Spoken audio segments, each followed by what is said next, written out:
Bon, non, nous ne sommes pas d'accord au niveau du RCK parce que la personne qui a usurpé, nous ne reconnaissons pas les pouvoirs du Kabila.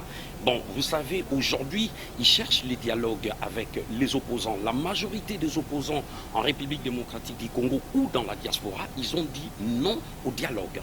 Le peuple congolais ne veut pas, il n'y a pas que les opposants. Vous savez, quand on parlait de la souveraineté du peuple, c'est le peuple qui a le mot dernier à dire. Ce n'est pas un parti ou des partis qui vont décider à la place du peuple. Donc aujourd'hui, dans la démocratie, l'IDPS ou MLC, n'importe quel parti politique, ils sont libres de faire ce qu'ils veulent.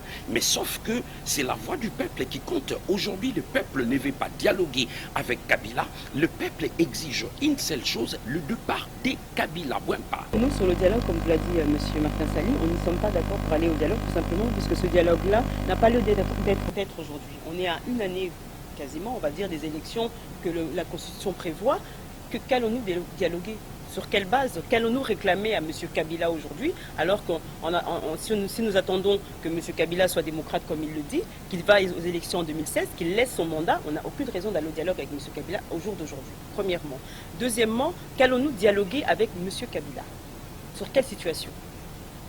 Ce dialogue-là aurait dû être entamé dès le lendemain des élections de 2011, puisqu'effectivement, on contestait les élections de 2011, il n'y a pas eu le président que le peuple voulait, c'est à ce moment-là que le dialogue aurait dû être demandé sur la table des négociations pour dire à M. Kabila qu'aujourd'hui, le pouvoir du peuple a décidé cela, vous avez pris le pouvoir, le pays par un coup de force, mais aujourd'hui, en otage bien sûr, mais aujourd'hui, nous, en tant que représentants du peuple, donc à l'époque l'UDPS, puisque c'était M. Tshisekedi qui avait été choisi par le peuple, aurait dû demander un pouvoir à ce moment-là. Mais aujourd'hui, à une année presque même pas de la fin du mandat de Kabila, je ne vois pas, nous ne le voyons pas au RCK, qu'est-ce qu'on va aller demander à M. Kabila?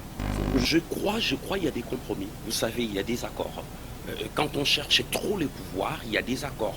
Des fois, on peut faire n'importe quoi. Aujourd'hui, nous nous battons pour la souveraineté des peuples congolais. Nous nous battons à côté du peuple. Nous ne battons pas pour avoir le pouvoir. On met les Congos avant. Mais aujourd'hui, les problèmes, dialoguer avec Kabila. Il y a les pouvoirs d'occupation. Dialoguer pourquoi? Dialoguer avec qui et pourquoi?